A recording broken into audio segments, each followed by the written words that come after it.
McIlroy wins the 2018-2019 Player of the Year award. Interesting. Let's tee it up.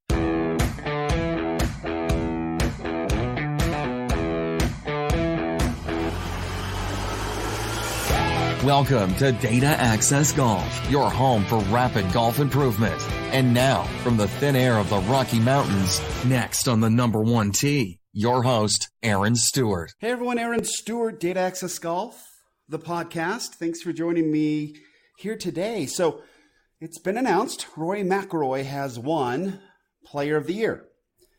Obviously, Brooks Koepka had already taken home one of the awards for Player of the Year. That was based on essentially just statistics, just data that the PGA Tour gathers over the course of a year. And in that particular case, I think Brooks Koepka had 84 points and Rory McIlroy had 78 points. And that's based on victories. It's based on top tens. It's based on a whole lot of different things. But they definitely give more weight to the majors. And Brooks Koepka had a fantastic year in the majors. Obviously, he won the PGA, but then finished, I think it was top 5 in all of the majors this year. So an incredible year when you look at Brooks Koepka and the majors. When you look at Rory McIlroy, he led in scoring average. He led in strokes gained. He, and not with much help from his putter, by the way. And he won 3 times, as did Brooks. Brooks won, a WGC and a major. You've got Rory winning the Canadian Open, and then the Players, and then obviously the Tour Championship. As far as money goes, obviously with the $15 million at the end of the year, Rory probably topped on that regard. But when it comes to world rankings, Brooks Koepka finished number 1 in the world, which has got to hold some weight. So a lot of things going on, and there's going to be a bit of a debate going back and forth, and frankly, there should be. This is the first time in 28 years that the person who hasn't won the Most Valuable Player award by the data and the stats at the end of the year hasn't won the Player of the Year award given to them essentially from the players. In order to qualify to vote for the Player of the Year, you had to have played in at least 15 of the PGA Tour's events, right? So it's a very exclusive field that votes for this individual. Now, a lot of the media that has come out since, and there's been obviously people going back and forth, it seems to be those across the pond think that absolutely it was Rory's to lose, where those here on this side of the pond have seemed to have been sort of mixed here in the States. But a lot of the discussion has to go with, maybe Rory's consistency was more important to the players. I actually saw a few interesting comments on social media where some people believe that perhaps Brooks Koepka coming out and basically admitting that all he cares about are the majors kind of put left, the PGA Tour a little bruised. And so some of the players who don't get to play in the majors, but do get to play in all the other PGA Tour tournaments took a bit of offense to that. I could probably see where that could happen. But it seemed to be that everybody sort of decided that the players were voting that money is the most important thing when it comes to voting for the Player of the Year. I guess obviously referring to the fact that Rory took home that $15 million bonus at the end of winning the FedEx Cup. Now, I think that I think it's a fascinating topic. I, for one, I was on record on this podcast after Brooks Koepka, after the season had wrapped up, 2 weeks ago, a whopping 2 weeks ago, as we start the Greenbrier tomorrow, right? So we're back in the 2019-2020 season of the wraparound schedule. I went on record as saying that Brooks Koepka would win the Player of the Year based on the players' votes. And that, again, it's a pretty easy knee-jerk position to take just because, 28 years of history, the data's pretty clear. Like I was quite a bit younger than I am now. I was in my early 20s when this didn't happen again. So this is quite a fascinating situation and a very, very different. So when we come to this idea that you have got to somehow or another, well, I mean, there's a few things going on here. I definitely thought that the majors are the most important. And so ask yourself this question. If you were a player and you were out on the PGA Tour and you had the opportunity to win a major or to win the FedEx Cup, which would you choose? I think most would say, I guess it would depend on the player. If you want to sort of cement your name in history, you'd want to win the major. I mean, who has won the FedEx Cup? We kind of know, and the FedEx Cup has definitely grown in as far as prestige. But if you look at the two, people would still say, like if you ask Tiger Woods, would you rather win the FedEx Cup or would you rather win a major? Tiger Woods is always going to say a major because he is, pursuing Jack Nicklaus's record of 18. He's now on 15 and he wants to make more, right? He wants to get to that 18. So he would have got that stance there. But when you're talking about Rory, I believe, is in the same boat. If you ask Rory McIlroy, would he rather have Brooks Koepka's year or his year, he would tell you Brooks Koepka's year, which is, I think that has to be taken into consideration. Rory would exchange his year for Brooks Koepka's. Rory has more money than he ever will need, and the $15 million to him means relatively nothing. But a major does mean something to him. Rory is also looking to cement his name in the history of golf. And that really takes majors. It still takes majors.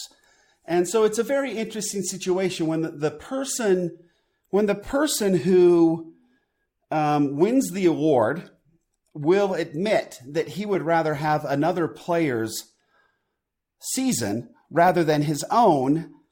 I think we got a problem. So as far as I'm concerned, as far as my opinion goes, I don't see how you give this to anybody other than Brooks Koepka. Now, that all being said, I don't think Brooks Koepka did himself any favors with his attitude change over the course of the last couple of years.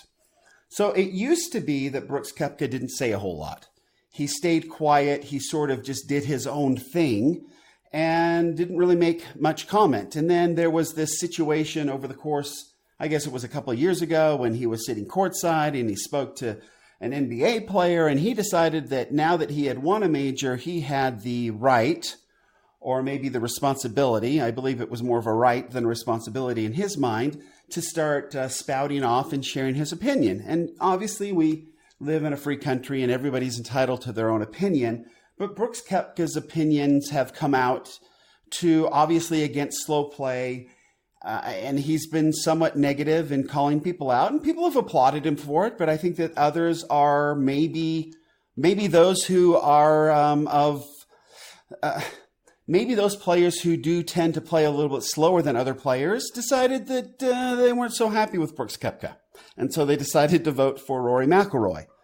Also, we've mentioned that Brooks Koepka coming out and say, "Look, when you see me practice, it's at the majors. Otherwise, when I play golf, it's just at tournament golf. I don't practice. All I care about is the majors." Well, if the Player of the Year award is truly the Player of the Year award, then you've got to reward the person who actually played and tried all throughout the year. And if any of them thought Rory McIlroy did more so than Brooks Koepka, and they would be fair in that assumption by Brooks Koepka's own words sort of condemn him, then you have to give it to Rory McIlroy, right? Okay, so there's another situation. And then Brooks Koepka is just kind of a bit of a sourpuss lately, right? I mean, I gotta be honest. I mean, when he came out in the body edition of Sports Illustrated or ESPN, I guess it's ESPN magazine that does the body edition, and there may be some players that think that that's a little ridiculous. Why not to just focus on your game, and rather than we know that Brandel Chambly had a problem with Brooks Koepka dieting and doing all kinds of stuff so he could appear to be his best self when these photographs were taken. Maybe that rubbed a few players the wrong way. The bottom line is something drastically went wrong in the voting, or at least went different, not necessarily wrong, because Brooks Koepka didn't win. And 28 years of history is now down the drains. And you've got Rory McIlroy, who would admit that he would rather have Brooks Koepka's year than his own, as far as the benefit of winning a major versus the benefit of winning the FedEx Cup. Prestige versus money, essentially. Historical significance versus money. So there you have it. Obviously, Rory McIlroy is the player of the year. And while I still believe Brooks Koepka had the year to win the Player of the Year award, and frankly should have, based on his winning of a major and Rory McIlroy not winning a major. This goes without a little saying. As far as the regular season goes, Brooks Koepka won the Wyndham as well, which basically keeps track of the entire year and then awards somebody on just the year. Brooks Koepka won that one as well, and that money, that bonus there as well. And that was not taken into consideration, obviously. So, the bottom line is I believe that Brooks Koepka would have won the Player of the Year award had he not just been so darn prickly, right? Had he come out and said, hey, yeah, I love everything about golf. I want to play golf. Golf is the greatest. I love to practice. I love everything about golf, and really embraced it and enjoyed it, I think that he wins the award. Rory McIlroy did a much better job of that. I thought his interviews were more charming. He was more pleasant. He was more thoughtful in his answers. He has his opinions, but he expresses them in a way that you know that he truly has this conviction and he's thought about it. And I think that just plays better with the players, where Brooks Koepka has seemed to almost sort of been a bit standoffish to the rest of the PGA Tour, almost making fun of them and their lifestyle for practicing and working so hard to be very good at their craft week in and week out. Ultimately, Brooks Koepka lost this. My opinion is this. Brooks Koepka lost this Player of the Year award because he has chosen to not embrace golf like some of the other players have. He has chosen to be somewhat of a sourpuss. He has decided to talk about the things that bother him about golf instead of being more positive and talking about the things that he loves about golf. He is on record as saying he would have rather played baseball rather than golf. So not exactly the poster child of this great game. And for those who choose to make it their living and work hard and struggle, frankly, to keep their card and make money and stay on tour, I think that Brooks Koepka just came out and rubbed too many people the wrong way in order for them to feel good about voting for him. Should he have won the award? Absolutely, based on merit. But does he deserve the reward? No. If the players say no, then it is no, and it's up to them. And I think that there's quite a bit of evidence that Brooks Koepka did not live up to being Player of the Year. He was essentially the player of the majors, and he didn't care about the rest of the year. And that's not what the award is about. So my take on the situation, it's a very interesting way to wrap up the year. This will be the last show of season 1 of Data Access Golf, the podcast. Wrapping it up as the brand new season starts tomorrow. So that will begin season 2 of Data Access Golf. There's going to be some artwork changes, and we've made some, we're going to actually launch and get going with the Facebook group. We'll be doing some live stuff in the Facebook group. We're going to turn this into some sort of a community where those of us that work full time and still love golf and are trying to get better with as little time possible, that's what we're going to focus on. That's going to be our tribe, and that's where we're going to hang out. The Facebook group, I'll be honest, the Facebook group is going to be really for those that are 30 and over with full-time jobs and no professional golfers allowed. And it's just going to be a place where we amateurs can kind of hang out, and those of us that work 9 to 5 and really don't have the opportunity to go out and practice 5 days a week, the folks that have the opportunity to do that, they're not really what our tribe is. Our tribe's about getting as good as you possibly can with as little amount of time as you've got, as little as possible, so we can keep our lives very balanced. We can worry about our families. We can worry about our work. We can worry about our civil responsibilities, our church responsibilities, all of that we can get it all done and still be really good golfers who enjoy this great game and enjoy the benefits of it without needing to spend so much the time that we just don't have to be good at it. So hopefully that works for everybody, but that's definitely going to be a shift in the way we approach things here on the Data Access Golf podcast.